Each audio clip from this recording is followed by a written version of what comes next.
quoi avez-vous parlé avec le PDCI à propos de la réforme de la commission électorale indépendante?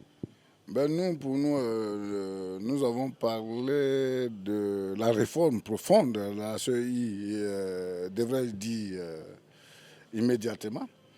Alors, nous avons relevé l'approche approximative du régime en place et avons souhaité donc que, parlant de réforme, qu'il fallait intégrer euh, l'institutionnalisation de cette CEI, faire de ça une institution.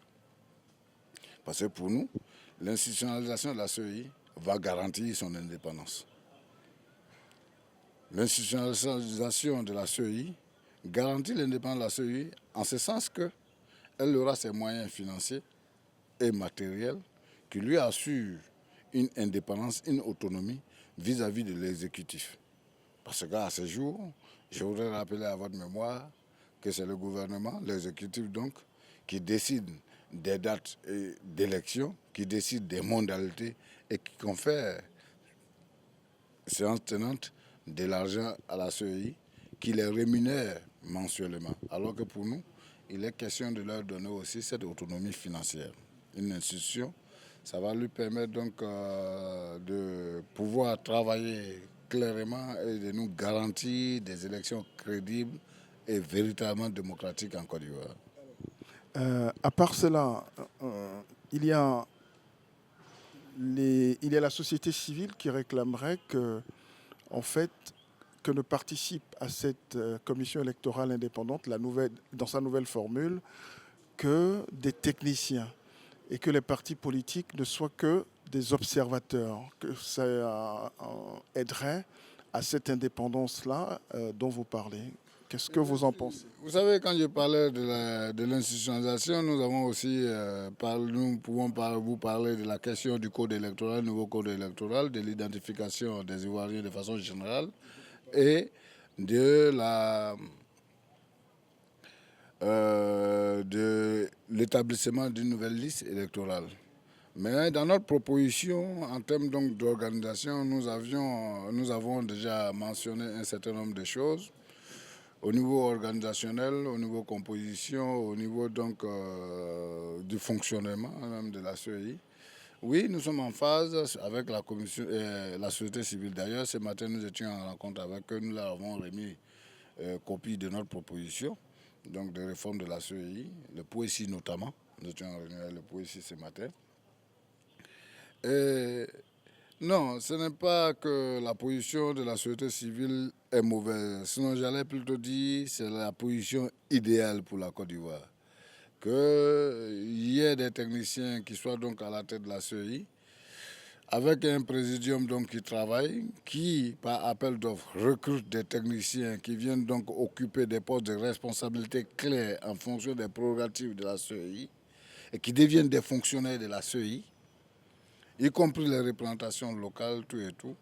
Et à l'intérieur, cette CEI va travailler minutieusement à non seulement régler les problèmes de découpage électoral, à régler les problèmes de sensibilisation des Ivoiriens à l'effet donc de se faire enrôler et de participer aux élections effectivement.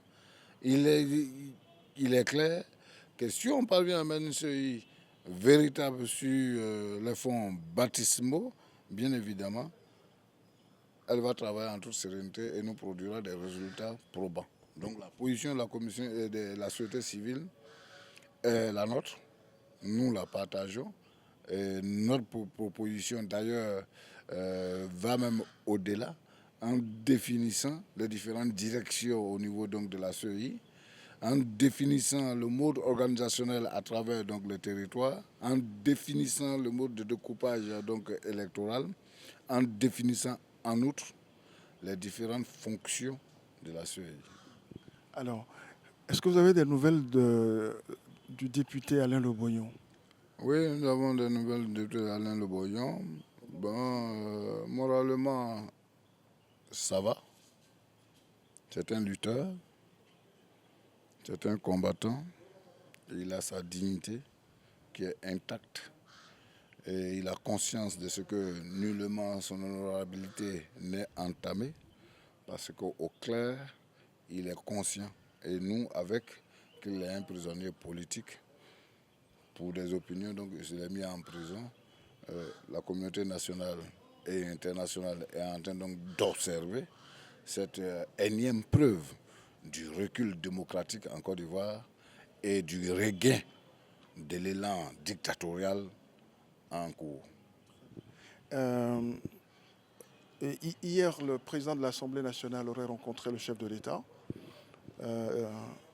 Quand on lit la dépêche de la lettre du continent, on retient qu'ils se sont séparés à l'amiable. Est-ce que vous nous confirmez, est-ce que vous nous infirmez cette information?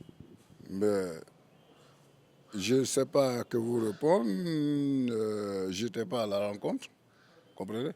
Et donc, je n'ai aucun élément sur la question. Ils se sont vus quand même.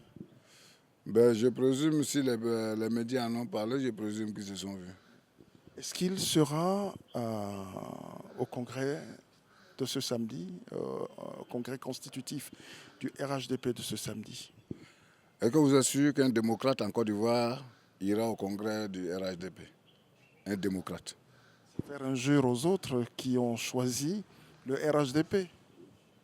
Vous savez, dans le milieu politique, il y a plusieurs options.